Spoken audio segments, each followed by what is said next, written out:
Mopar is ready. There has been an awakening. Have you felt it? Drew, we need video so you can dance to this. I know, we all dance to this. Hello, what have we here? You guys are so funny. Hello. Holy shit. It ain't C3 penis face and R2 dickhead. Hello there. Looking. Found someone you have, I would say. May the force be with us. Fucking A. Good day, Galaxy Rogue Squadron Podcast. Thank you guys for tuning in. I am Mopar. I'm Commander Cody. We've got our extra special, if I could speak about it, we've got our extra special guest here, Mr. Drew Karpyshyn. Hey, everybody. How's it going? It's a bumpy ride here on a Saturday afternoon. Yeah, we're not used to it. No beer today, no beer review. Everything's it's a little different. I'm drinking coffee. Drinking coffee. I had a Red Bull. We're waking up with the Rogue Squadron here. Drew, thanks for joining us again, man. This is fun. We are huge Old Republic nerds. A lot of our fans are big fans of KotOR and everything. And we had, requests since you came on the first time to have you back. So thanks again for being here with us. Oh, that's awesome. Thanks for accommodating me. I know a little outside your normal window here. So it's all good. Makes me feel like I'm super special or something. Well, I mean, let's be fair. Well, Cody and I have been doing the podcast for about 4 years. KotOR was pretty much our spark into the Star Wars universe. So this is all because of you. Oh, wow. You're like the godfather of Star Wars. I mean, you're up there with what's his name? George the Lucas. guy? I'm kidding, that Lucas guy. No, but I mean, to be fair, with the prequels, I mean, that kind of got us introduced, but what really got us hooked was like KotOR. So, and I know a lot of our followers, since we rant and raved about KotOR for 4 years straight. That's how a lot of people found us. So, yeah, it's definitely it's awesome to have you back on. So.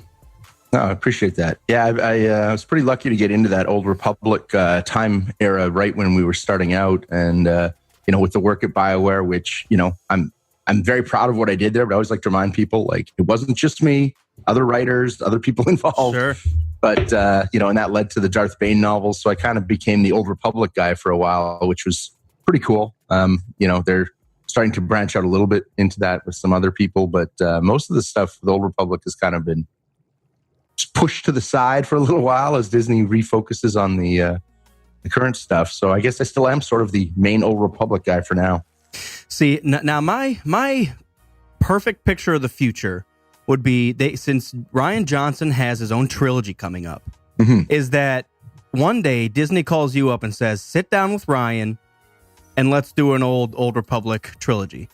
I would lose my shit if that happened. I mean, sorry, can I say that on your show? I assume absolutely.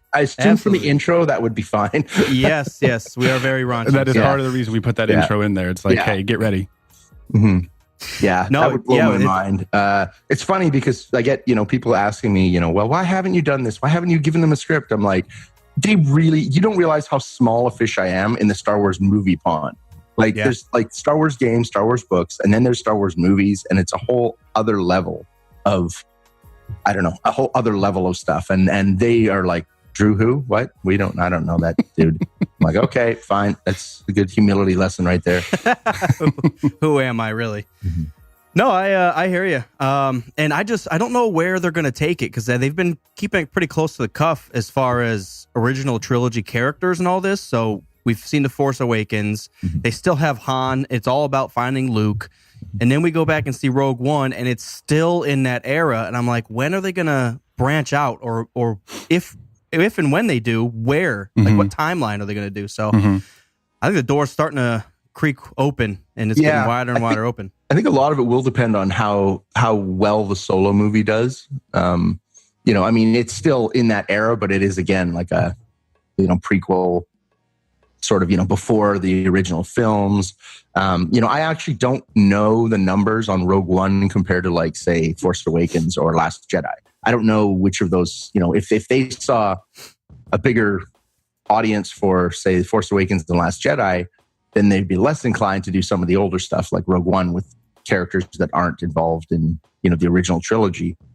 But like I say, I don't actually know what those numbers were like, so I'd be curious to see that. But I'm hoping as Disney gets more comfortable with Star Wars, they'll take a few more chances and, maybe even do stuff like TV shows or, I don't know if Disney, there's all these rumors they're going to start their own streaming service someday. So I'm like, well, then they need content. Just like Netflix does original shows, they'll need original shows. So if anyone at Disney's listening, I'm here. Ready. Who can keep up with Netflix original shows? They're pumping them out every week, and it's like 3 full seasons. I'm like, there's so much stuff on TV that's worth watching now that I can't keep up. You have to really pick and choose. Well, and that's kind of how I felt about Disney. We've got 3 movies in about 3 years. That is so much, let alone all of the comic series that they're pumping out. They have the Poe series. I mean, I could go down the list. It's so hard to keep up with everything. Yeah. And even though I think the novel game has slowed down a little bit, they're still pumping them out. So it's almost like you have to pick and choose of what you want to read and watch nowadays, especially with all the Marvel Universe stuff flying out off the screens.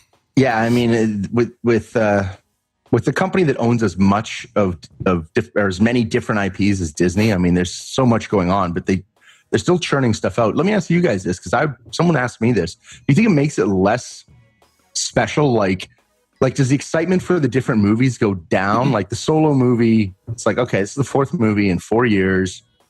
Like, do you feel like there's like a little less hype from sort of fans, or I don't know, is it almost overkill? Well, we've had this conversation a lot. So, like the oversaturation of the market with it could be Marvel or Star Wars, and the only scrutiny that we kind of came to was we're still getting over The Last Jedi, and now Solo's right in front of us. Now, if Solo was in December, we could have absorbed what happened in The Last Jedi over the next year.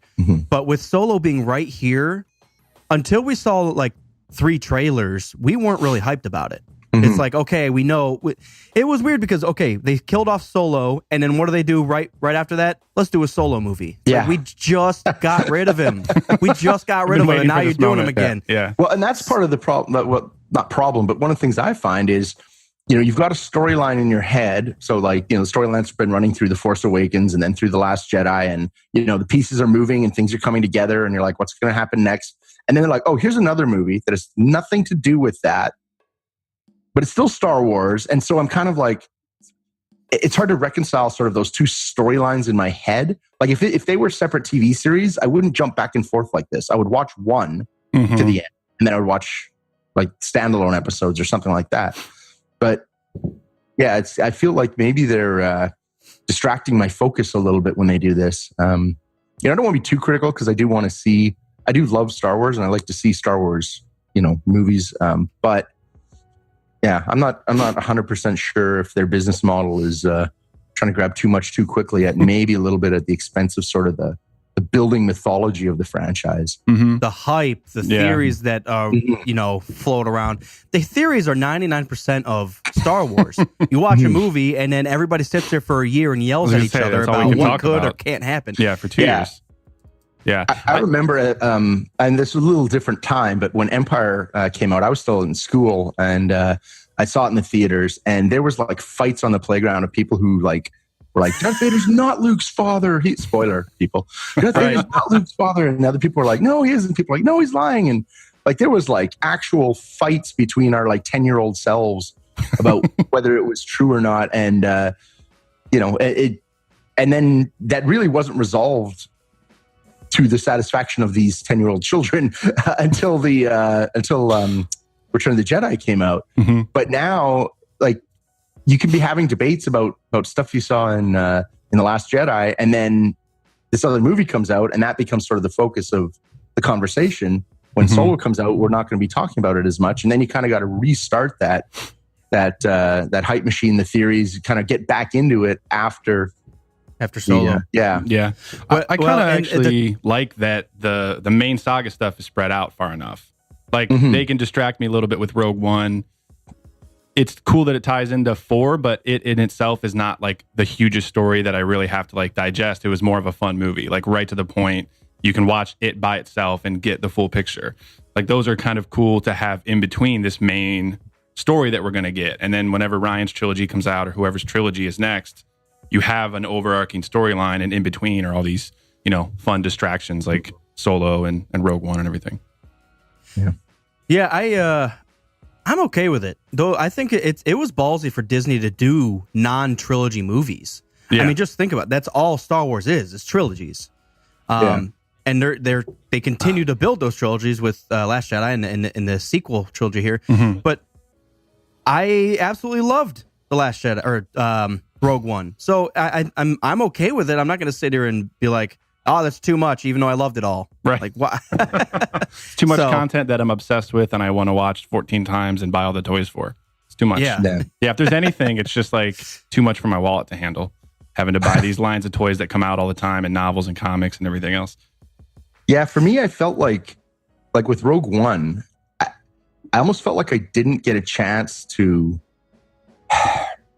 absorb the movie. Like it sort of came and went, and because it wasn't part of the trilogy, I was like, okay, that was that. And then I kind of, it felt like it slipped away from the consciousness very quickly, like the fan consciousness, quicker than I thought it should have, because it then sort of got pushed out by, you know, the impending release of The Last Jedi, which again, like you said, then all the theories start to come up, and you know, that's a huge part of it.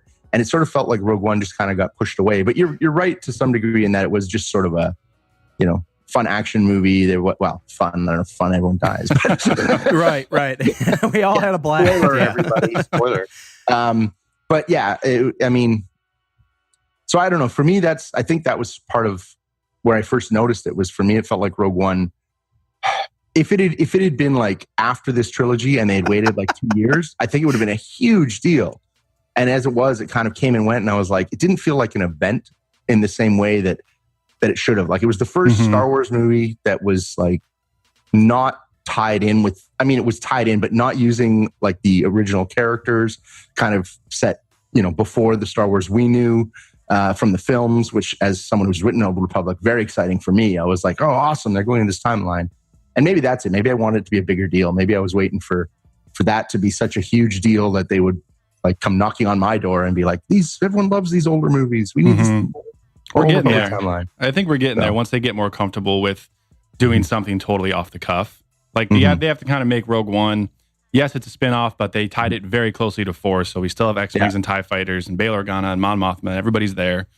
But it is their first venture out. And now that that's successful, now they're going to see what Solo does. And they can just go a little further with it every time. So by 2020, maybe we'll be in an Old Republic setting, which would be fucking sweet. Yeah. Yeah, that'd be good. I think we're getting to the point, and they're starting to really push the boundaries to, you know, they tested the waters with Rogue One, where it almost feels more like an action war movie than a Star Wars movie. But at that same time, that's almost what I want. So, like, the next film, can it be just called Jabba the Hutt? And it'll be like a vile gangster movie. And Solo is about to be like a heist movie. Yeah, and then the next one, can we do like a scary Star Wars movie? Like, I want to push those boundaries into, and even with the different directors, that's so exciting for me to see different points of view on this universe that's been not overdone, but, you know, they're trudging through the same thing. We're on our third trilogy. So I think it's awesome. The more content, the better. I agree. Yeah, I think one of the things for me is I agree with you. I like to see that, but it happens so much faster in comics and books because the cost is so much lower. The investment is so much lower for the company. So you see all these interesting directions they can go. And the films are such massive tentpoles of the corporate timeline, you know, the business plan, that they almost can't take as many risks as they want. And you're right. It's going to be a slow progression. Like they'll dip their toes into the water and they'll go a little farther. And so it's going to be a gradual sort of opening up of the universe. And maybe that's just it. I'm just a little more impatient. I'd like them to be more aggressive. But I understand when a movie, you know, costs whatever it is, $300 million to make and market. And, you know, you're relying on it bringing in $2 billion to fund your company for the next year. You don't want to take a lot of risks. I get that, but Gradual risks. Yeah. But if there's a company out there that can take a risk, and can fund a risk, it's Disney. So I'm just waiting for them just to blow the doors open on something crazy. I'm hoping Solo really starts pushing it in a new direction where it's in the same like nitty gritty universe as Rogue One, but kind of on a personal level where they start testing people's character or their mentalities almost. Because I don't think we really have felt that too much in the newer stuff. I haven't seen people be tested, which we'll get into in a little bit in Last Jedi. I feel, but yeah, we can. Yeah, maybe I guess it's true. We can with dive into Kylo thinking about killing his own mom and that sort of thing. Yeah. We can dive into there. Do you want to? So this is not a normal time, not a normal episode. We're not doing a beer review. I had some coffee. Moper had some Red Bull. Do you want to do our little Star Wars guess the scene? I'll try it. I'm gonna suck, but that's fine. Yeah, we'll do it. We've had a few here. people. We did it. We did a month with no beer reviews at all, and we kind of did that as a placeholder. And people said they actually liked it, so we're gonna keep doing it a little bit. All right. So the numbers that Commander had randomly picked up was 1. So we're looking at episode 1, and we're the minute that we're guessing. So we're kind of guessing the scene. It's 74 minutes in, which would be an hour and about 14. hour 14 minutes, hour 15 minutes into. Ooh. Okay. Episode 1. Okay. If I mess this up, people are going to be what pissed. that scene is. Is that how this works? Yeah. Yeah, Try to guess so we're kind of kinda what's going guessing on. What's happening in that scene? Okay. I'm trying to run through episode 1 in my head, and I'll tell you how I'm doing it. I'm using the Weird Al Yankovic Saga Begins story, which if people haven't seen, there's a fan video on YouTube that takes clips from the movie for that. If you haven't seen it, that's so awesome. I remember listening to that time and time again back then. Trying to run through. Yeah, people are going to be pissed if I long mess is this episode up 1? because this is one of my favorite ones. That's a good question. I don't know off the top of my head. I'd have to check. Hour 14. Because they land, you got to think they land on Tatooine pretty quickly. They're on Tatooine for a little while, but I think they might even be off Tatooine by that point. They might be on Coruscant. 74 minutes is such an odd. I know. I'm gonna say, Anakin's meeting the Jedi Council. That's my guess. He's cold. That part. Cold, He's sir. cold, sir. That's my guess. He's cold. Uh-oh. We lost him. I think he had too much frustrations with episode 1. Yeah, he said, I ain't fucking guessing this. He's not having it anymore, man. Where'd he go? Drew. No. Yeah, he's like, we're supposed to be talking about Old Republic. You guys brought up Phantom Menace. I'm the fuck out of here. I understand. It's not happening, man. All right, let's pause for a quick second. The rage has filled him. He went to go find a youngling to slaughter. Say you went straight Darth Bane style on it. That's funny. I'm still guessing. Please stand by. Now we have more time to think about the scene. We can win. We can win. Let me plug it in. Yeah, hang on. Let me pull it up really quick on my phone. Blu-ray in. Yeah. I'm trying to think, like, the pod race, it takes a while, but if we're talking over an hour in, an hour 15 minutes in, they have to be off Tatooine. We aren't spending an hour on Tatooine. See, that's if the movie is only 2 hours long. That's the first thing I thought, but they have to get there, meet Watto, go through all that shit, do the pod race and all that before they leave. So I'm thinking like it's right after they left, maybe first arrival on Coruscant or something like that. I'd almost say they're leaving Coruscant because they have to get back, talk to Boss Nass, get set up, and then do the 4 scene thing. Mm-hmm. Drew, that's what he did. Drew went to turn the movie on and watch it. He's gonna come back like, man, I figured this out. You guys lose. You liar. You are with him. Sorry. Drew, no. You are with him. I think it was a globalist. They heard him talking shit about Disney. And Disney's like, yeah, we're cutting that short. Yeah. He's pissed. He said, The Last Jedi wasn't that good. True Disney form. Any criticism? All of a sudden, a SWAT team broke into Drew's house. And oh, man. Steve DiMattio's in here. He said it's Tatooine. He said he's guessing the Darth Maul fight outside the ship before they take off. Anakin, drop. Anakin, drop. It's 74 minutes in. Drop. Oh, man. Qui-Gon, sir. My legs are I love your first. I think it's Anakin. He's cold. He's cold. Cold, sir. Holy shit. The globalists are taking over. No. Someone reset his internet. I was going to say maybe Cat walked by and unplugged the router. Cat. Up. There he is. Oh, he's Hello? back. Yes. Welcome. God. Sorry, guys. It's all good. You hear me now? Yes. Okay. Yes. I don't know what the hell happened. Everything just absolutely crashed. Okay. Sorry. That's okay. Your lies. I think you put in I did. episode 1. I was gone Didn't you? for 74 minutes to watch up to the... I was saying he put the Blu-ray in. He's like, I'm not going to lose this. All right. Okay.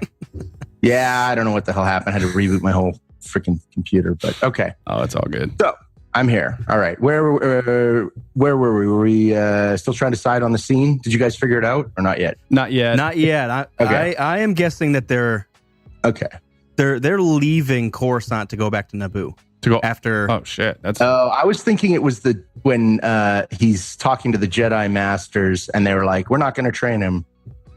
Okay. Cold, sir. And then one of our buddies on the live stream guessed the Darth Maul duel outside the ship before they leave Tatooine. Oh, okay. The first Darth Maul duel. Interesting. Mm-hmm. Okay. See, I just have a feeling that the last 4 battle scenes take up like 45 minutes. That's kind of what I'm banking on. It is. Yeah, it is quite a while. Because we've got the Gungans fighting the droids.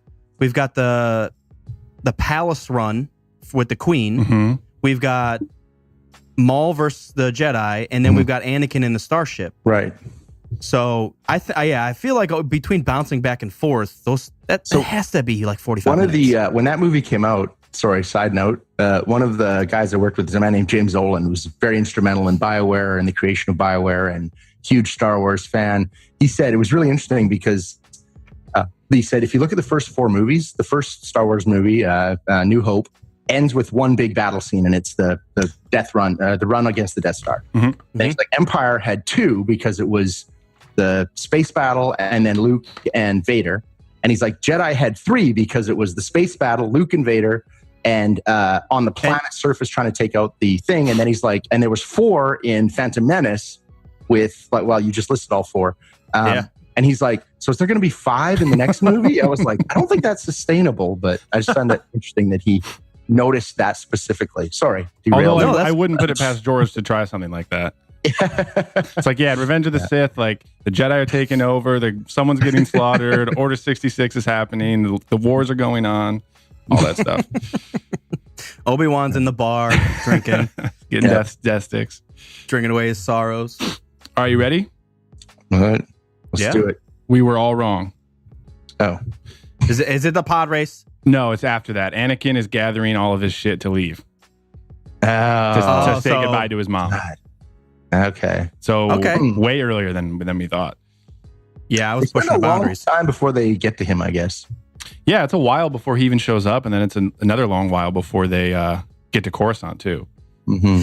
Yeah, I guess I underestimated the first Hour of the Dark Naboo run where they get there, get through the Gungans. Mm-hmm. Naboo's a lot lot longer than I remember. Yeah, the planet core. The planet core. Mm-hmm. Yeah. Okay. Man, we were way off. Yep. I was way off. Terrible fans. Bad Star Wars fans. I'm gonna have to rewatch that one. What was that one called? All right, Drew. So you were on in 2015. So I know we spent a lot of time talking about KotOR, and I'm sure we'll get to more KotOR and Bane shit later on because we can't stop playing it and reading it. But we talked before any of the new Disney stuff came out. So let's go in. I want to hear a little bit about, like what were you thinking that Star Wars was finally back as far as like a main saga went? What do you think about 7? We talked about Rogue One a little bit, but I mainly want to hear about 7 and 8, like this whole new arc of the sequel trilogy. So So I'm a little bit conflicted with those. So 7, here was my feeling of 7. I really, really enjoyed the first 2/3 of the movie, maybe 3/4. And then the last, I don't know, whatever it was, half hour, I just felt too familiar to me. It felt like that I could see them saying we have to hit certain beats. For some reason, the Solo, the Han Solo's death didn't resonate with me very well. I felt like, because I almost felt like I could see it coming from so far away. Mm-hmm. It almost felt like they were obligated. And also, there's all the backstory outside the film stuff of Harrison Ford, maybe not wanting to do these anymore. But I'm not sure why. Like I said, I really enjoyed the stuff with Finn and Rey. I actually even really, some people didn't like it, but I enjoyed the stuff on the Millennium when they find Han Solo and those pirates show up with I don't remember what they're called, the weird... the Rathars. Rathars, thank you. I enjoyed all that. It was just that final act, I don't know, just felt a little too familiar to me. It was a trench run all over again. Yeah, it did. It felt too familiar. But for the most part, like I say, I really enjoyed the tone of the first 2/3 of that movie. I liked the new characters. I really thought I liked all 3 of the new main characters, Finn, Kylo, and Rey. I thought were great. So I enjoyed that. And then The Last Jedi. Big gas. Oh, gosh. So, deep breath. So it felt to me a little bit that they felt to me like Ryan Johnson was director, right? Yeah. Yeah. It felt to me like he spent more time and energy actively rejecting premises set up in the first movie. So an example is right at the end of the first movie, right? Rey hands the lightsaber to Luke, right? And he takes it, and that's sort of the end, and it's like this powerful moment. And then when you watch The Last Jedi, he tosses it over his shoulder. There's the Monty Python cat sound. I'm just like, what? I mean, there wasn't, but you might as well have been. And it felt to me like he was kind of giving the finger to not necessarily the fans, but he was like, I'm doing my thing. Screw you guys. And I was like, okay, but you can do that in a way that is respectful of what came before. And there was a lot of humor in that movie that I did not like. I didn't like the weird fish nun alien things, whatever, frog alien.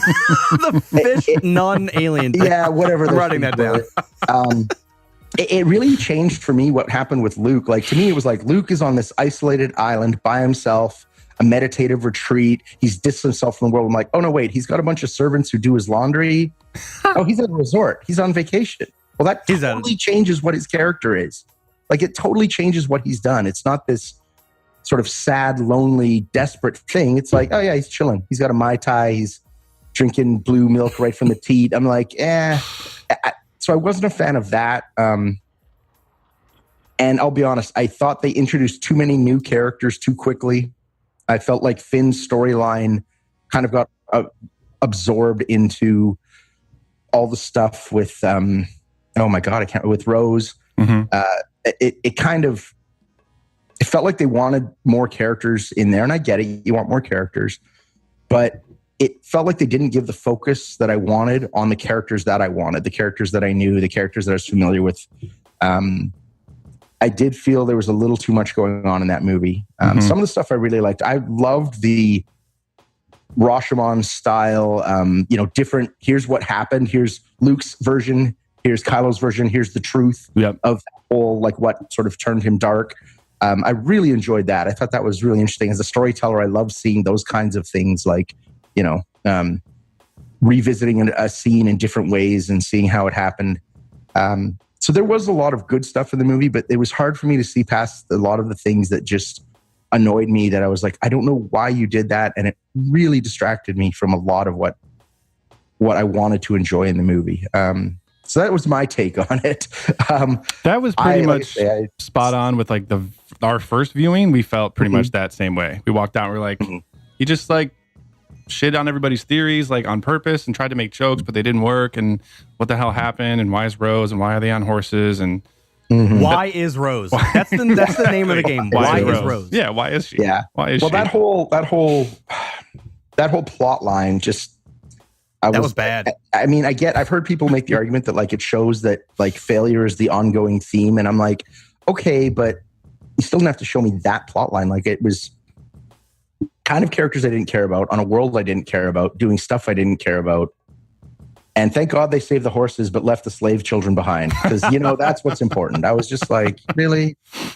Like, yeah, the Canto Bite scene it's probably one of the most cringy scenes. But it was like a plot device to get from A to B. Mm-hmm. But we've always argued, like, you could have done that in so many different ways. Yeah. You could have done it on the ship itself where the resistance was left. You could have had some struggle that maybe the Commander Holdo thought that there was a traitor on board. Yeah, I felt, they did go in that direction a little bit when they have the mutiny, but it kind of just came and went really quickly. And I was like, if they had focused more on that, then also you could have had more time building up Holdo's character, which would have made her sacrifice more impactful. So there's a lot of stuff like that where I felt like they just had too much going on, too many bells and whistles, too many distractions. I would rather keep the focus narrower and dig deeper into some of these characters, into some of these conflicts, because I felt there was a lot of really interesting potential with a lot of this stuff.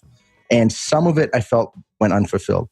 Sorry, the other thing that I found about the movie that they did this a couple times. They really wanted to set up a dramatic moment. So they did things that I was like, okay, that doesn't really match what was in the IP before. And it also breaks the IP in some way.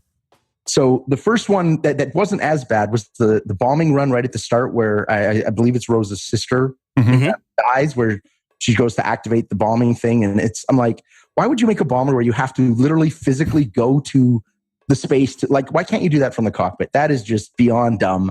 But they really, really wanted to set up the tension of the moment. So I was like, all right, I'll let it slide. But then, of course, the thing at the end with the hyperspace ship, I'm like, and I've heard different arguments. I've heard people say it's not as powerful as it seemed, but I'm like, wow, if hyperspacing through ships does that, why haven't we seen that? That is the defining weapon of warfare. Oh, yeah. And that should be something everybody protects against, uses, defends against. But it's almost like she's the first person who ever thought of it. I'm like, I can't believe in the history of Star Wars, no one's ever thought to ram another ship at hyperspace speed before. Because it sure seems effective. Like, I mean, sure, you died, but I'm like... It definitely worked. Yeah, what if you put, a fighter pilot or a fighter, like an X-Wing piloted by, a droid? BB-8. Yeah. No, don't sacrifice BB-8. They really wanted that moment, and it did look cool, but I'm like, that's a IP genre. That's an IP destroying moment. It totally changes everything, and I know they're never going to address it again. That was my favorite part of the movie. It's an amazing visual. It looks super cool, and it was shot in an amazing way. I could be wrong, but I think that like everything goes silent for a minute or for a second. It's like a beautiful silence there. Amazing. It's a great moment, but I feel this movie had too much of that. They're like, here's a moment that is great. It doesn't really fit with what's come before, what's come after, what we're trying to build up. The pieces were all interesting, but I don't think they put them together. They didn't put a lot together. I call it the Lost syndrome. So the TV show Lost, that all the time. There'd be something cool, and I'm like, they don't have a plan. This is going to just peter out. It's not going to make any sense. And it really never did. Things would come and go, and for me, the entire show didn't make sense. Right. You got to the last season and you're like, I finished this, but I don't have no clue what happened. Yeah. It's kind of that syndrome. I get you. And to me, that's something I think maybe because I am a writer, and for me especially, I really like to try to plot things out and make sure that things come back around, and that if something's in there, it ties in later. It's hard for you to not focus on it. Yeah, it's a personal buzz, personal hot button for me. Yeah. So that was something that I did annoy me about that movie to some degree. What about Kylo? How are you feeling about Kylo now? I still like him. I've actually always kind of liked his character. I know there was the whole like emo Ren, buzz, but sort of that kind of stuff. But I've always liked Kylo Ren's what they're doing with him. Somebody said something that I thought would have been really interesting was, I don't know how they would have done it, but it would have been kind of cool if through the scene where the Emperor dies and whatever, if Rey somehow went to the dark side and Kylo came back to the light and they flipped, I think that would have been a really interesting direction. I'm not sure how you even do that or how that makes sense, but I was hoping she would have went with him. Sorry? I was hoping that she would have went with him. Yeah, even that. Yeah, even something like that. Like that would I think would have been really interesting. But I like Kylo's character. I'm not a fan of blonde Nazi guy. I can't remember his name. Hux. Hux, thank you. Sorry. Fred Weasley. I actually like Hux. I like Hux versus Kylo because they're on such opposite ends. It's almost like a Tarkin and Vader, where they dislike each other greatly, but they also both respect each other because, you know. Yeah, I think for me, the problem was Hux. He just seems, and again, it was more in this movie than in the previous movie, but they kind of played him up for laughs a few too many times. Yeah. And I'm like, I love humor in the right way. If a movie does it well, or if it's a comedy, but when you do humor in like serious movies, it's very easy to take me out of the moment. And I'm like, people, I don't know. It feels like you're undercutting all the work you've done to build the tension of a scene. Yeah. Could you imagine in your Bane series where Bane is laughing his ass off, like telling jokes to someone? It would have taken everything out of Bane. Like, what? Well, and I get it in movies. Like, I like that it's in there, and there was plenty of beats of that in Force Awakens. I think there was just like too many in Last Jedi. That's what I thought. I thought Force Awakens worked well. Like the times where Poe was like smart mouthing people and stuff worked well, I thought, in The Force Awakens, but I thought they went over. I think what happened was they said, everybody loves that. Let's keep doing it. And I think they had too much of it. The scene at the beginning with the the weird radio call with him and Hux, I felt just went a little too long. They kind of did the same thing over and over.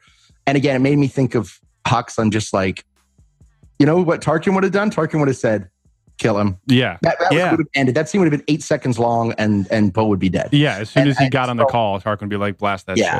Yeah. And I just felt like it kind of went a little too long. And yeah, I agree. so there was, again, there's lots of little small things that by themselves I could get over, but there were so many of them. It just, it bothered me with The Last Jedi.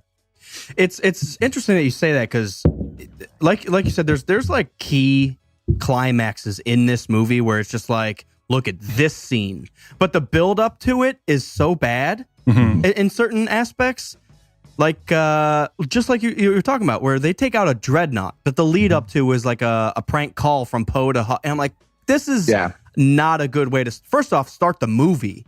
Like this is a awkward scene. Why would you put this up front? We haven't even seen these characters for 5 minutes yet, and you're already doing this. Right. It took kind of the seriousness out of the movie, and then they tried to like make it more serious in the end because it's everything's on the line. These people, it's the last 50 people of the Resistance, but Poe's over here still being a jackass. Right. Like what? Get off the screen. Yeah, it was so close. It was so close to being like well balanced. They just pushed it. Yeah, like that scene was like a little bit too long. Luke, throwing the lightsaber, maybe if I had that, but he wasn't getting the green milk from the walrus thing, I would be okay with that. It's just like the combo of all of it. But overall, like you said, there's like little bits that you didn't like, but I think as an overall movie, I really do enjoy it. But, and you know, we sit there and notice all of those little ridiculous bits in all the Star Wars movies. So I'm not 100% happy with the actual film, but where it takes us, I am happy. Where Kylo's now the supreme leader. That's exactly what I wanted. He's finally finding his like niche in the dark side where he knows what he has to do all of a sudden. The Resistance, their back is up against the wall. They're all on the Millennium Falcon, which is perfect. This is awesome. So sweet. But how they got from A to B, it's like, whoa, there was a lot of cringy stuff in between there. So I have to imagine that. I kind of like. I agree with you. I think they're set up well for the next, portion. The next next trilogy, or the next at the end of this trilogy, and then who knows what's coming after that. I do think they did. I do like where they ended up. I did like I said, there's a lot about the movie I did like. I actually enjoyed the Snoke's ending. Like the battle scene and the taking him out and everything. And a lot of people didn't like it, but I kind of thought it was clever that he's like, I see you using your lightsaber against your enemy, and it's like, well, yeah, that's you. I thought I enjoyed that. Some people didn't, but I did. I liked the whole ending with the Luke, the projection Luke. Oh, that was badass. Yeah, it was that worked sweet. great for me. I thought that was well done. And I'm not one of those people who notices. I notice story and dialogue clues, but I don't notice little things. Like I didn't notice Luke wasn't making footprints in the snow. I didn't the first time either. Yeah, that's so cool though. But it's funny because I saw it with someone who's a friend of mine that used to work at BioWare, and he's one of the cinematics visual guys, and he instantly noticed that. It was just kind of funny. I'm just like, oh, everyone pays attention to different things. Yeah. That pissed me off because I caught it, but I didn't. I was like, they are focusing so much on the ground right now. Something's happening. And then the rest of it flew over my head. It's like, they're focusing on something that I'm missing. But I hear you. I just, I get back to the perfect story, which is like Mass Effect, where Shepard is put into situations that you have to choose. It forces you into those situations, and that creates the character. When I look at this movie, I think, what situations has Rey been presented where she has to choose between two things? I'm like, not really anything. She's just been good-hearted. She's born on a junkyard, and now she can lift rocks. So I think there's a lack of character development, and that's what I just want. More issues, more conflict in these, and I think we see plenty of conflict in Kylo, but outside of that, it's just not as deep of character development as I want. Yeah, Rey kind of feels like she's getting swept up in shit with the Resistance, and that's bringing things up like with that she has to decide on or choose between, but she's not making any active decisions for herself. Like she just these people land on Jakku, and she ends up going with them, and then she ends up meeting Luke on Ahch-To. And that's just like, it's all circumstantial is what it feels like. Yeah, she's not making a decision. Whereas Kylo has been struggling with some of these issues like since he was born, because he's part of like the most famous family in the galaxy, and he has to deal with that. Right. And the movie does get into a lot of, like I say, with that incident when Luke was training Kylo. I mean, it is sort of on some level that part of the movie is a Kylo origin story, right? So he gets a little more focus. At least in this movie. I think The Force Awakens had a little bit more of Rey, and I was able to get a better understanding of her. But I do see your point of like, she didn't make, there's not a lot of choices or not a lot of points where I would say, well, I could see her making another choice, because she kind of went from a shitty life to like, well, of course you're going to want to leave the planet. Like, why wouldn't you want to leave that shitty planet life? Of course. Yeah. So there hasn't been a lot of difficult choices for her. They've all been pretty straightforward and obvious. And they've just been falling back onto, she wants to know who her parents are. It's like, okay, like I understand that. That's Star Wars is family. We've learned that over several sagas. But like Luke had to choose whether to stay on Dagobah or go help and save his friends. Right. And he made that choice, and it kind of works out, but it also kind of doesn't. Rey is kind of just floating along, like Commander said. Just it's all circumstances, and it's pissing me off. like Rey herself. What are the consequences of the stuff that she did in 7 and 8? Like you could say there's sacrifices in the Resistance, but is she a member of the Resistance, or is she kind of she's kind of there on the side? But like the stuff that like Poe has more. Depth like he has to feel that weight of the people in the Resistance dying, but Rey didn't really know Luke long enough for his death to impact her that much. Like what are the consequences of the shit that she's had to do? She's just kind of like along for the ride. Yeah. I have a question. What did you think of the whole like your parents are nobodies? Like were you like, oh, thank God they're not related, or were you like, it feels like a missed opportunity, or where did you guys feel on her parentage, or do you think that wasn't true? What was said? I think he's lying. I think he's trying to put her down because he feels like in the Force she's an equal adversary, and if he puts her down. Because he was trying to get her to join. Right. So if he puts her down, obviously if she joins, Kylo would be the master. Right. So I honestly think it's fake. I think her parents are someone important. So I really felt that, like, after watching The Force Awakens, I thought for sure they would have something with her parents being important. And then this came up and I was like, now is that, again, Rian Johnson just going, fuck that? Yeah. Or was it, like you said, was it just a lie? And I mean, they could spin it either way, depending, even no matter what Rian Johnson wanted, the next movie can take it in either direction. Yeah. So I wasn't sure about that. I was kind of wondering if that was a lie, or because I'm trying to think who her parents could be that would make sense. Like Mon Mothma or some Yeah. shit. I'm trying to think. Someone that would be impactful enough that people would be like, oh my God. But I don't know. It's hard to come up with who that would be. Yeah, like if it's Luke, it's too easy. Weird thing with her and Kylo being too related again either. Yeah, true. But I think at the same time, I think it, even if her parents are nobody, I think that speaks true to all those characters in the Star Wars universe that are force sensitive and don't have the Skywalker bloodline. Mm-hmm. Right. Like we finally got to that point where there was a whole Jedi Order. We have thousands of Jedis that aren't called Skywalker.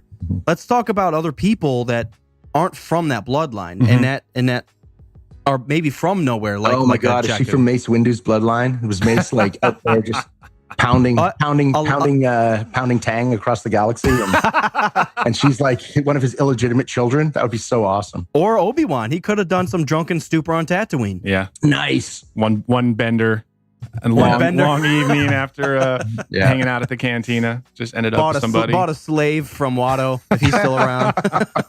Jesus. Oh man. Jesus. No, I the diehard Star Wars fan, like detail expanded universe of me wants Rey to be Luke's daughter. Mm-hmm. But from a storytelling perspective and like moving Star Wars forward, I really like that we're getting away from the Skywalkers. Like the fact that she can be kind of like Anakin and she's not really anybody. And if she's his daughter, then we get into the whole weird like cousin love. Like that means her and Kylo are first cousins, which is pretty, I don't know. And then you have the whole, but it's not. Yeah, and then you have the whole issue of people being like, "Oh, it's just Jaina and Jason Solo again. Why did you do that, but not do it the right way?" Right. So I don't know. I love it and I hate it. If JJ changes it back to her being related to somebody, I wouldn't be mad. And if it sticks with her being a nobody, I'm not mad about that either. Maybe it was like an offspring of the librarian in the Jedi Temple, that one that yells at Obi-Wan.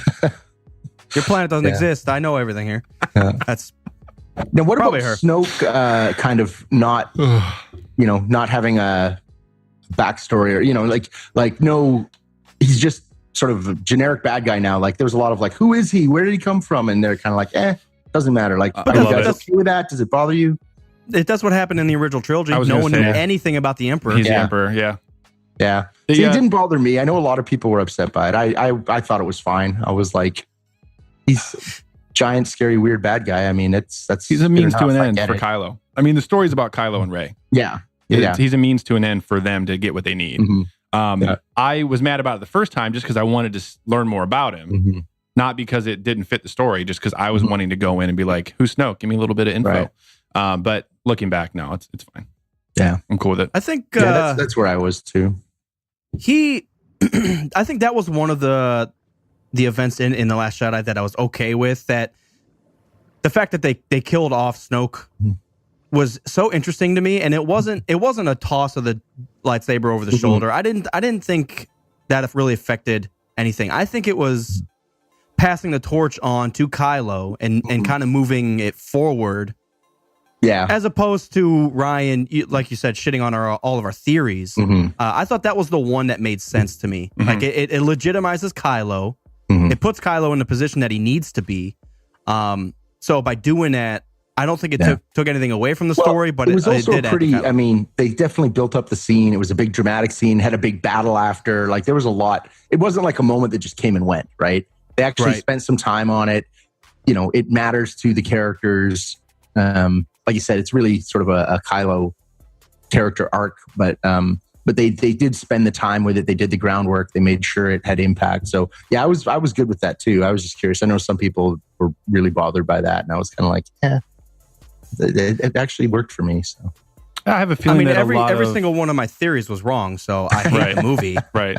Yeah, I have to imagine that a lot of the stuff is A lot of stuff that people are mad about is just what they wanted to see but didn't happen. Yeah. It has more to do about, as a Star Wars fan, I want all the details. Like those visual dictionaries, I want to know why Snoke has that ring and what it means. Like all of that stuff. I think that happens a lot for people because we're waiting for the new material to come out and we're just so curious about what it's going to be. And then when that doesn't happen, it totally changes. And we can't look at the movie objectively anymore because we're wrapped up in that stuff. Yeah. Well, not only that, but so the original trilogy was, and I always call it closed in. It was very closed in. It was focused on a certain number of characters and it was telling their story. And then we get to the prequels where it's a wide open universe. They're shoving stuff, different aliens and there's thousands of Jedi. There's everything going on. So we've got the complete opposites of the spectrum and they're trying to do something in the middle where we'll go to Canto Bight and you'll see all the crazy aliens, but it's still about just Finn and Rose, whether you like it or not, that area. But I feel like they're trying to find a happy medium, and we're getting to a point where it's not original trilogy and it's not prequel. It's hard to but find. They're trying to find their own niche there. Obviously you don't want to just do what's been done before, but for me, what I find like as a creative person is when you try to split the difference on something like that, like you said, it's half this, half that. It rarely works. It usually just becomes sort of an undefined mess. You need to pick a lane and kind of go all in to really make things work. And I think that might be one of the problems, like why some of the things don't fit together for me, because they are kind of trying to have it both ways and trying to appeal to sort of the crowd that liked the original trilogies and trying to get that stuff from the new ones. And I'm not saying you can't evolve and grow your story or your universe.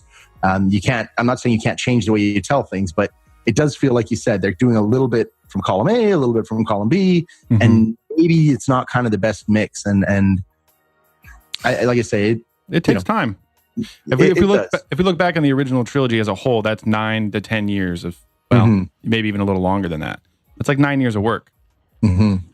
Like that's a lot of stuff to look back on. We get to look back at the entire thing and judge it. Right now, we're in the midst of everything. When you take into account that people were mad about the prequels, and then Disney buys Star Wars, and people are uneasy about that. And I think it makes sense that they came back with Force Awakens. It was just like A New Hope, and Rey's just like Luke. I get that. But that's a jumping off point. And as they start to announce new directors, and Jon Favreau's doing an entire Star Wars TV show, like they can start to evolve. It's just, we're in the middle of it right now, which it just feels weird. It's a weird transition, growing pains. Yeah. Well, I think the bad part of it is there's not a good transition from The Force Awakens to The Last Jedi. Yeah, it's weird. And they're like glaringly different. Not just does the plot fit, does the character development fit? It's just glaringly different. Yeah, the tone, the director's style and tone is very obvious in both those movies, and they're not the same. Yeah, so I best case scenario, I hope because JJ started it, he has this great ending to the story that he began. So I think they could cap it off in an awesome way, almost in the fact like, well, personally, I think Rogue One made Episode 4 better. Yeah, like you start realizing what the buildup was, and it's not so innocent on Tatooine drinking blue milk. There's people that died for the shit inside of R2, and you're over here cleaning your starship toy. Like this, it made Episode 4 better. Yeah. So I'm hoping that Episode 9 makes 8 better, or makes it at least make sense. Yeah, we'll definitely look back on 8 differently once the whole trilogy is complete, and we know where Rey and Kylo are going to end up. Well, and you did see a little bit of that again. Maybe a little before your time, but when Empire first came out, like especially because it had that sort of ending that just left you hanging. Like people were there's a lot of people who really didn't like that movie. And now most of the people who like the original trilogy, well, not most, but a very large number say that is their favorite of the movies. Everybody forgets that. And you sort of forget how it was, interpreted at the time. And I see why people like it. Like there's a lot of amazing stuff in there. And it probably is my favorite of the Star Wars movies as well. But at the time, because you didn't have the context of the next movie, it did almost feel unfulfilled, unfinished. And I mean, that's a middle episode problem with most trilogies. You got to be careful about judging them until you get the full context, right? Yeah, so that I think middle movie, right on that one. That middle movie is tough to make, I have to imagine. They all have to end on a question mark. Like, how are you going to do a complete episode 2 or a middle trilogy? I mean, you can't. You have to see the one after. Yeah. So, what do you think about Disney's storytelling so far, even in like Rogue One or across the board? Because of the different directors, I feel like maybe it's just jumping all over the place. They haven't had like a solid. For me, here's the thing. It's not. I was hoping they would take it like to a darker, more adult place. But being Disney, it makes sense that they maybe don't. They have gotten a little bit darker, a little bit. I mean, I think for me, it feels like they have gone a little bit in the direction I want, but they haven't gone very far. But I understand that. I mean, I would love an R-rated Star Wars movie. Yes, right? R-rated. I was hoping Solo would have been R-rated with how and I just think they're not ready to do it. Partly for the brand. I think they still see it as a huge portion of the audience being children. But I also think they are worried about like the box office. What it would do to the box office, right? When you see a movie like Deadpool come out, and it, I think it was one of the highest R-rated movies, or definitely one of the highest R-rated superhero movies. You're like, okay, that was great, but people forget. A lot of people don't realize how close Deadpool didn't come to getting made. Right, like it was shoestring budget. There was a lot of people who really went to the wall to get that movie made, and it still doesn't have anywhere close to the kind of budget that a Star Wars movie requires, right? So we'll see, if they eventually do that. And again, maybe that's something more where the TV show starts to go in that direction. They have a lot more room with the streaming service if that happens. Yeah. See, I don't. This budget talk it makes me mad because better movies have been made with less budget. So why don't we just figure out who's the best storyteller, who are the best actors, and put them in instead of trying to create? I feel like they just pump money into it just to be different, and that's not always good. Like they flew in a blue whale with 4 tits on it just because they wanted to be different. Why are we spending money on helicoptering in this Pokemon in? Like, why? That could have been spent on something completely different and that I would have liked better. There's an old sort of axiom in the creative industry is that having to make hard choices makes your story better. So if you ever watched, there was a documentary, I can't remember where it aired. It might have been Arts and Entertainment or some A&E or some channel, but I think it was called Making of an Empire. And it was sort of the first 2 Star Wars movies and like all the things that they did and how they had trouble with budgets and the studios weren't fans of them. And, all the stuff that went into making the first 2 Star Wars movies. And it was amazing, like how much no they had to fight against from the studios, from other people, from budgets. And I think when you're forced to fight against no's constantly, it forces you to keep reevaluating what you're doing, and you strip away all the stuff that isn't vital. You strip away things that aren't great, and things that you want to do. You're like, I've got an idea. Rarely is your first idea the right idea. So if you say, I've got an idea, and they go, that's okay, but no, come up with something cheaper, better. You keep working it and you come up with a better idea. Now Star Wars is at the point where they don't refine ideas. They might throw an idea out and start over, which I think there was rumors of that had happened on several of these movies recently.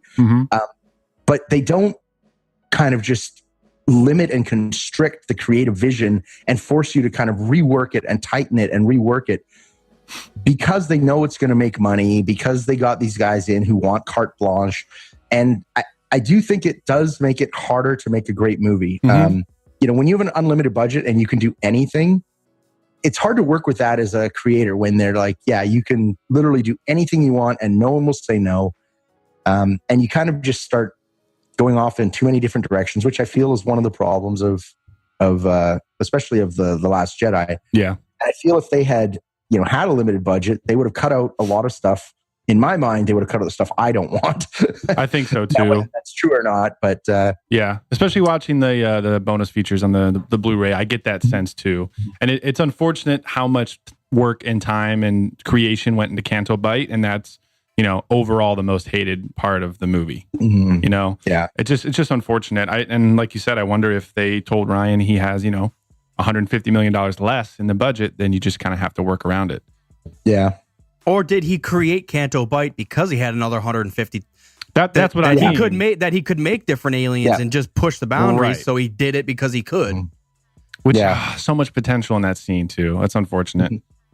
Thought the idea of that area was so cool. It just, because of Rose and Finn and the horses and stuff, it just... Yeah, it's funny for me because I'm huge. I love going to Las Vegas. I go there 5-6 times a year. Love that. I'm huge.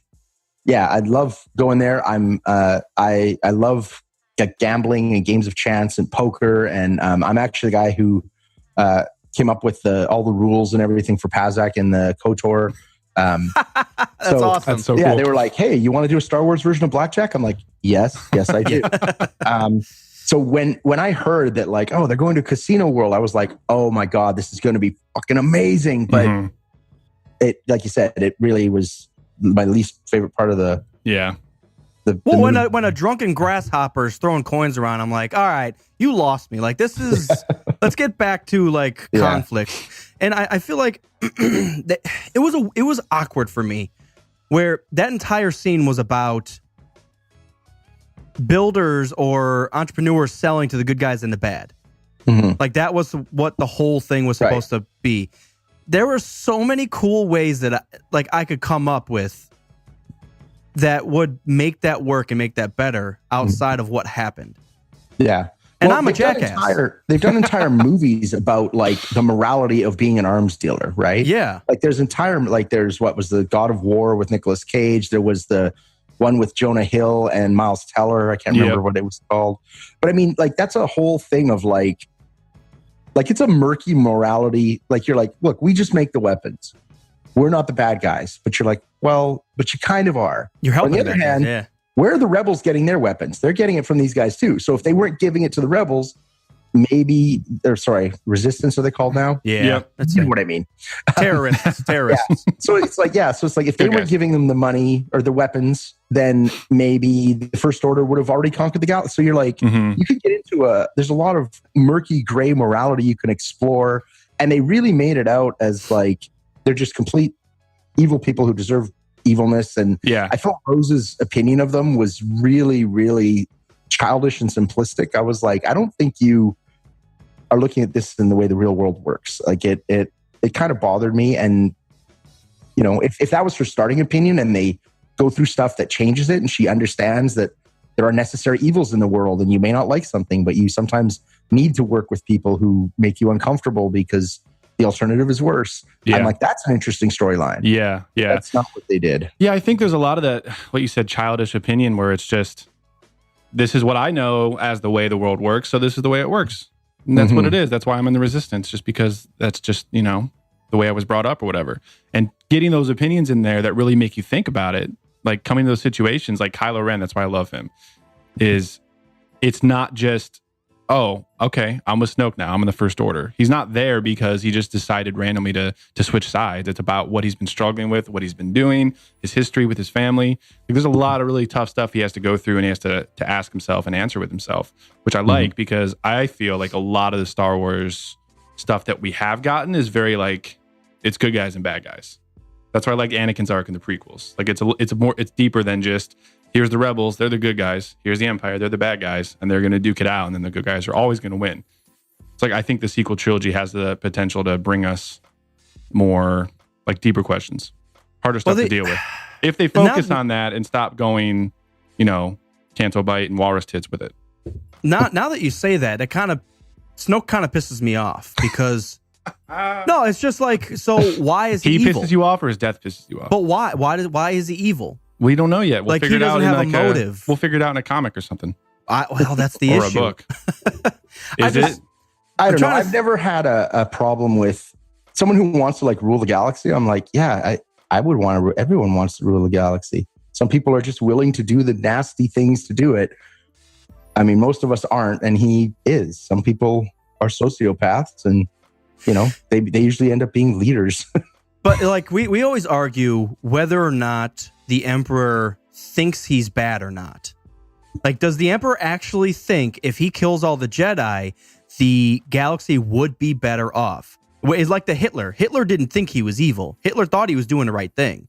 So we're trying. We talk about that, and we are get heated debates about this. With that premise, I think someone like the Emperor or Hitler, all they wanted was power, and they were willing to do things. It was all very self-oriented. They wanted, I want to be in control. I want power. I want a good life for me.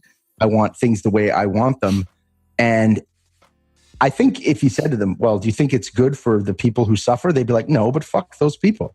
Yeah. Because that's what they are. They are sociopaths. They literally don't care. They have no empathy. Yeah. So for me, I never thought the Emperor or Snoke was trying to make things better for the galaxy. I thought they were just literally like, going after power. I took over.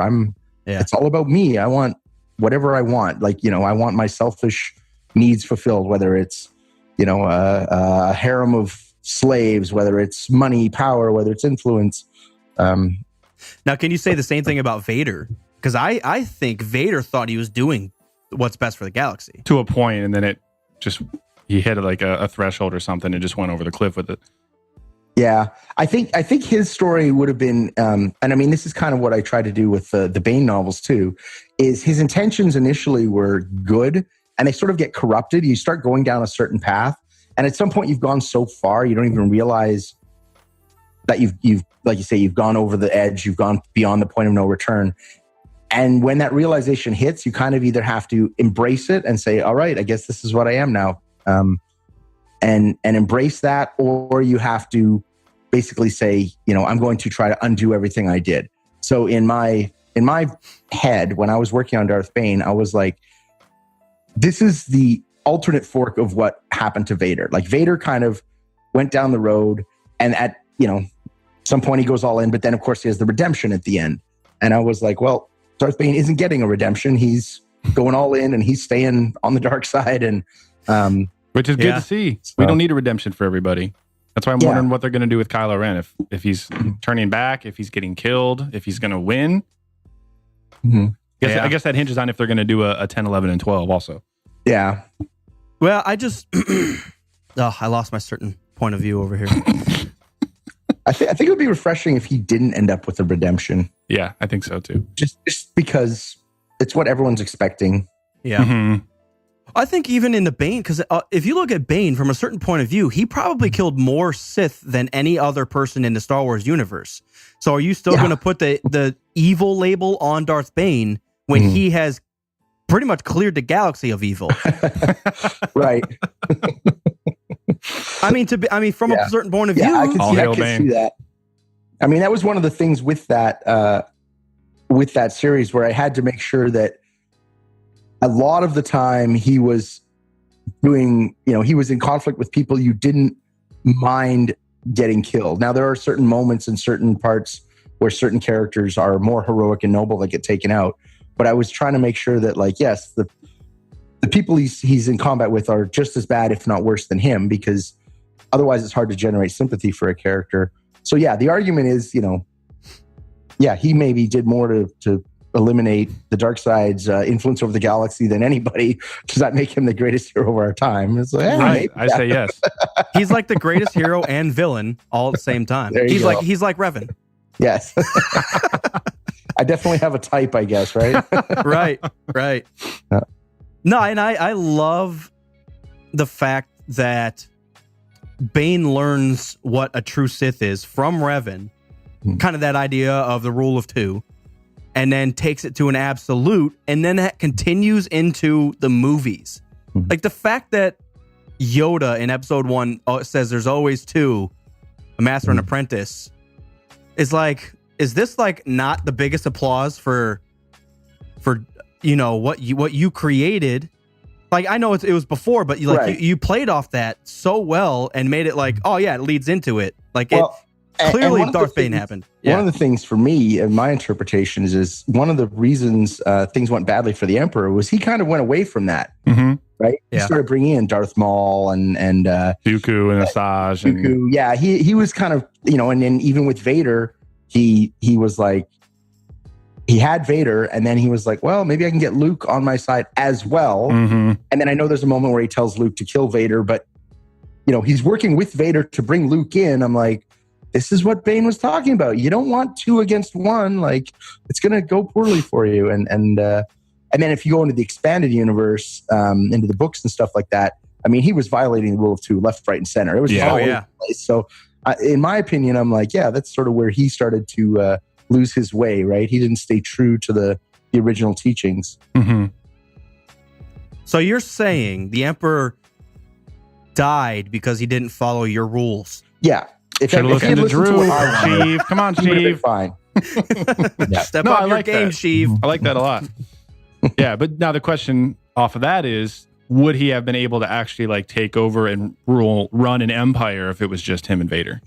Yeah, that's another question too. Yeah. Because that was something like Bane's goal wasn't to rule the galaxy, right? So I think that's part of it too. The Bane's goal was much more internal focused, right? The way I tried to present his view of the dark side was it's all about self-improvement, achieving the greatest self you can, maximizing your own potential, becoming strong so that the outside world can't break you, which is a little bit different than becoming strong so you can control the outside world. It's sort of a little bit of a leap there. And that's part of why, Bane was never plotting to take over the galaxy, because to him that was sort of irrelevant, right? If you're strong enough, it doesn't matter who's running the galaxy. You can still do what you want when you want. And that's a little different philosophy than someone like the Emperor, who says, I want to control everything to make sure everything goes the way I want. So Bane was the way we want them to be. Bane was like I don't even know, like a Buddhist Sith. He was all internal. And the Emperor was like a politician. Yeah. So he just wanted to have his fingers in everything and control. Yeah. Wow. There you go. There we go. We're getting somewhere. And as we've learned here today, we need to take the Buddhist monks over the politicians. Yeah. That's the moral of the day. I think most of the people would agree that we prefer Buddhist monks to politicians. Yeah. This is fun. This is weird. We do have a few I kind of want questions here from Dakota about KotOR. Start, firing those. Yeah, just a few. All about Revan for right now. Okay, I'll see. See if you can remember. Yeah. So first one, is there an official canon color of Revan's lightsaber? Oof, okay. I would say there might be somewhere, but I don't know what it is. So when I was doing the novels, I tried to establish some stuff, but I think in the game you can, obviously do many different things with Revan, and then in various artwork, comics, other depictions, there hasn't been a strong consistency with some of that, and some of that's because different people have worked on it. Some of it is because, I'll be honest, the Old Republic wasn't as important to the sort of the continuity team, so they didn't focus on it as much with those kinds of details. So I don't know if it might be written down somewhere, but I don't know what it would be. Well, and aside from what's written down, what's in your head? What's Revan? How do you see Revan? I'll be honest, I don't even remember at this point. Because for me, some of it depends on sort of what stage of like light and dark he was at. True. I kind of always liked the green is to me a good color. It can be sort of dark or light. Blue feels more light side to me. Red feels more dark side. I mean, there's exceptions and everything, but that's sort of where I kind of lean. So to me, he always sort of walked the line between them. So I would say green. Purple's cool because it mixes the two, but to me, purple's sort of Mace Windu's sort of got a... He controls that one. A monopoly on that. Stay away from the purple lightsaber, people. So I don't know. If you asked me, I would probably say green, but it's not an official. That I don't know what the true answer is. Answer is whatever you say. There you go. You heard it here. You heard it here first. Yeah. He can only speak the truth. Yes. There you go. Nice. Oh gosh. The correct answer is purple and red. He's dual wielding. There you go. And I love it. And that's usually what I end up seeing. Yeah. And the 6-inch figure that I have of him, he has purple and red, which is sweet. Oh, that's true. I do have that figure as well. Mm-hmm. Yeah, it's awesome. Another thing about Revan's backstory, where's he from? Parents. Are his parents good? Are they Jedi? Are they nobodies? Yeah. For me, I always liked the idea, again, unofficially, that he was more of a, like the nobody. Like he rose from nowhere. Just like Rey. Yeah, sort of. Yeah. I like that idea. I understand the parentage thing in Star Wars. I mean, it's a huge part of the IP. But for me, I kind of don't like the idea that your parentage defines you, because I like the idea that you define yourself. Mm-hmm. Right? So it's a tough line to walk. Bane's a badass. Yeah, for me, and I just decided, I'm gonna not delve into that. So to me, he was some anonymous character who showed an affinity for this, and back was taken into the Jedi Order and learned to be a Jedi, and then went on his journey where he trying to think did. In KotOR. What was that? The very first scene, you have to choose whether you're a scoundrel or whatever, the 3 classes in that. But Trask is the first time he says, you're a Republic soldier from, I don't know if he says from somewhere. So you might have to go back and play the game. But I mean, keep in mind, whatever he says is, you got that whole unreliable narrator thing, because at this point you were actually a captured prisoner of war who they were trying to, make you believe something that maybe was or wasn't true. So damn Jedi. Yeah. Messing with everybody's heads. Messing with the heads. Awesome. Also, Jakota says he loves you. You made him a Star Wars fan. Oh, awesome. Well, so, there you go. That seems like a lot of pressure. Now, I think we've got a few more minutes here. What's going on with the disaster that is EA in the Star Wars gaming community? Or how much can you speak to that? Yeah, I mean, here's the thing. I think I don't really know. I mean, so between Disney and EA and who's buying what, I don't know what's going on. I do know that this is kind of what we talked about budgets before, right? EA has a certain type of game they want to make, and it's going to be a big budget, massive game. There's sort of 2 business models that can be successful. You can do a lot of small projects that make small profits, and when you add it up all together, you have a big profit. Or you can make few really big projects that make a really big profit. EA has decided to go that route. The problem is, if they don't make a really big profit, you run into trouble. And I feel it kind of forces you to be risk averse. You can't afford failures. You can't afford to put something out that doesn't click, which means you don't take creative risks. You get a little formulaic. If they were doing, 6 Star Wars games a year and they were sort of more low budget, and one of them misses and it's a complete flop, you can absorb that loss. When you're doing 1 or 2 or less, and as the case may be now, 1 every other year. Yeah. But on top of that, I believe one of the problems with Star Wars, and this is not 100%, I'm not 100% sure on this, but when you create a Star Wars game, they're going to take a chunk of those profits. The Star Wars people, Disney, right? They want to take a chunk of those profits because they know it's the biggest IP out there. Like, I don't think even with the expansion of Marvel in the last few years, I think Star Wars is still the biggest thing out there. Maybe Harry Potter, but Star Wars has been around longer. And they know that there are tons of people who just want to work with them. So they can charge a very high premium, which makes it hard. Even if your game is very successful, a chunk of those profits are getting siphoned off to whoever owns Star Wars, in this case, Disney now. And I think that it's one of those things where companies and that don't realize how much that's going to impact their bottom line. So they think, oh, it's great. We'll get Star Wars. It'll increase our sales by 1 million. Right. But if you sold 5 million, increase your sales by 1 million, you've got a 20% increase. If Star Wars is taking 25% of the profits, you've actually lost 5%. Right. So I think there's a couple factors that go into it. I think that's part of it. But, I don't actually know. And, and making games is hard. It's a very hard industry. If anyone wants to know more about it, there's the book by I can't remember who wrote it now. I'm terrible.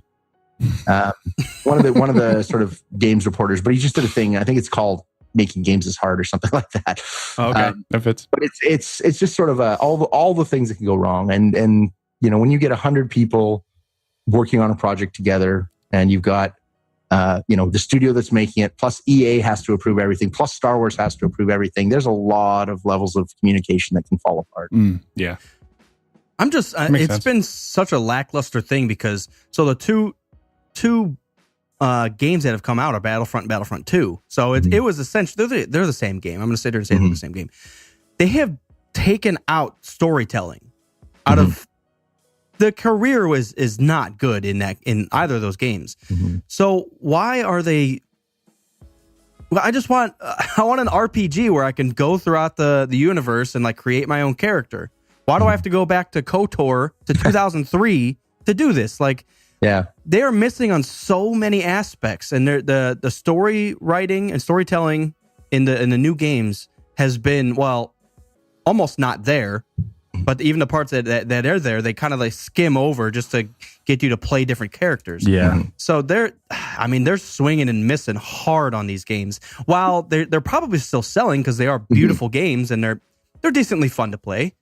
But man, you're pumping out so many movies and the budgets are outrageous on these movies. Let's spill a couple of those million over to the gaming community and produce something awesome. Yeah. Yeah, I think, Drew, like you said about the things getting formulaic when you're limited in certain ways, when you have the responsibility of putting out a game for the biggest IP in the world every other year, you have to go all in on that for a while. They did really try to copy and paste or go formulaic, or with the whole controversy with the loot crates and everything, just like copying what's worked instead of what's been working, instead of being 100% true to what Star Wars is and the things that made everybody always wants to reference the original Battlefront games as what's like really great and what's worked. I mean, why can't we go back to a little bit of that? Like, people are still playing those games 13 years after the fact. Like, they come backwards compatible for the Xbox One next week. Well, I don't know when people are listening to this, but I'm more excited to go back and play those and KotOR 1 and 2 than I am to like play the new one, even with some of the new changes. They need some of that spirit of like the original Star Wars, where I don't even know. Where 1313 was probably going. Yeah. Yeah. They just said nope on that. Yeah. That's unfortunate. Yeah. I mean, it is. I mean, I wish I had an answer. I mean, there's obviously I've enjoyed working on Star Wars games of the kind you guys have described, where a story matters and you get to tell a good story. But I don't necessarily know that there's going to be a lot of those coming out now. I hope I'm wrong. I hope there is. And, what you might end up having to look for is something that is a little bit lower budget, maybe from a smaller company that isn't necessarily looking to make a game that sells 10 million copies, because again, that puts all those things, when you're going to sell that many copies, then you're going to have a massive budget, and then you're going to want to put a ton of that budget into things like effects and the look of the game, and that all impacts the cost of content. And as soon as content gets expensive, stories kind of get pushed to the back burner, and so I don't know, who knows. That's so shitty. I would rather play, and it's happening. I was gonna say I'd rather play something that looks bad and the gameplay is just awesome. I get to choose, and that's exactly what's happening. Not that KotOR looks terrible, but I'm going back to 2003. I'm going back to 2003 just to play a decent game, and it's like, man, Disney, you're doing so much stuff. You're doing, and I get it, especially with the Marvel stuff too. But wow, what a whiff on the Star Wars game front. Yeah, I think if one good thing comes out of Battlefront 2, it's the fact that I think EA knows with all that backlash is they can't mess around. They can't just put out something formulaic and like basic. We're not gonna accept it now that Star Wars is like back on the map, and the quality. Say what you will about if you like Rey and Kylo and the Last Jedi and the story, but the quality of what they're putting out there is really, really high. And when the games don't match up, we're going to revolt, which we have been. Yeah. So I've been picketing for months now. Standing outside EA Studios like every day. Come on, guys. So let me ask, outside of Star Wars, name a couple of like franchises or movies that you're a huge fan of. I'm trying to think here. Let's see. Franchises, a little tougher. I mean, I obviously watch things like the Marvel stuff and that, but I wouldn't say I'm a huge, I don't throw myself into them. I was a big fan of the first couple Alien movies, but I'm not the hugest fan of the direction they've gone in now. Terminator's another one that I enjoyed. It's tough. I mean, I've enjoyed Game of Thrones, but there's 15 million people who enjoy Game of Thrones. I don't think that makes you unique in any way. So I don't know. There's nothing that I would say I've really thrown myself into or become a huge fan of that isn't sort of just mainstream stuff that's out there. Yeah. I enjoy a lot of different things. I still enjoy movies by Quentin Tarantino. Most of his movies I enjoy. He's the director that I usually find I can go to and get what I'm looking for. It's just, I don't know. Not I wouldn't even, does Quentin Tarantino movies, they are great and they also piss me off at the same time. So it's kind of a unique thing where it was like he would make a Darth Bane movie based on your book, and he would just go to page 100 and be like, all right, that's the first scene.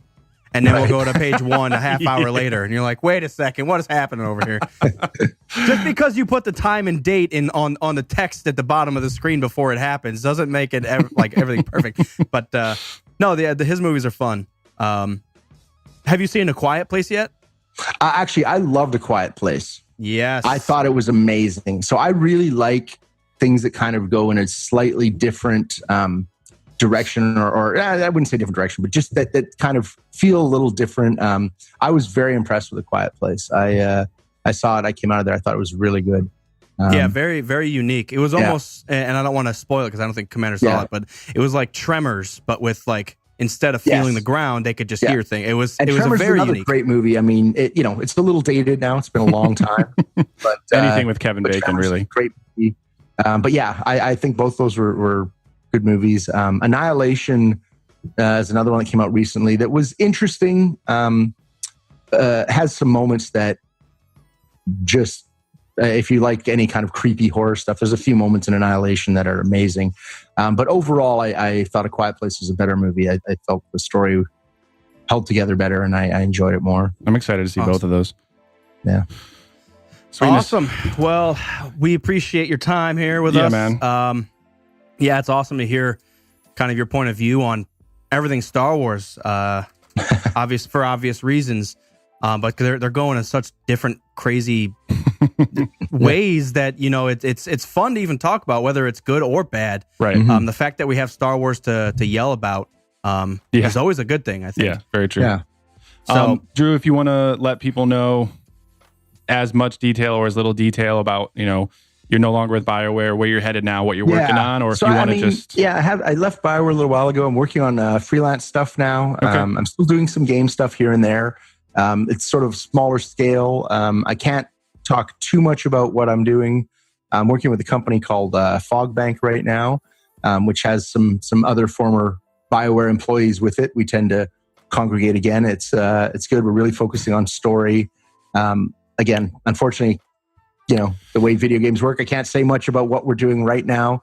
But so people follow me on Twitter. You're at a game studio. You have people from BioWare. You're focused on story. What I hear you saying is that you guys are making KotOR 3. That's what I think that's what I'm hearing. Well, people hear what they want to hear from a certain point of view, just like Star Wars fans would do. Yep. So, but yeah, if people follow me on Twitter, I will obviously anytime I'm making, I can announce information about what I'm working on. I will, and then my website. Which I'm going to start doing updates again. It's drewkarpyshyn.com. I did one when I left BioWare to talk about it a little bit, and I'm planning to do another one in the next couple of weeks where I'm actually going to talk about different failures I've had and what you learn from your failures as a creator and an artist. So hoping people will be interested in that. But yeah, nice. Yeah. So hopefully I'll have stuff to talk about, in the next few months. Sweet. But I've been saying that for a couple months, and it's just the wheels move slow. Cool. Awesome. Good deal. All right, guys. Well, Rogue Squadron Podcast. Are we even putting an episode number to this? Or is this Drew 2? 1,000. Drew 2 is 1,000. 1,000. Awesome. So we appreciate you, Drew. Thanks for coming on, and we'll see you next week. Well, we should talk when the episode 9 comes out and see if we were right about what they do, what it makes us think about episode 8. Yeah. Okay. Yeah, we'll set a date for that. What is it? 2 years from now? 2 years. Great. There you go. Perfect. Awesome. Appreciate it, Drew. All right. Thanks, guys.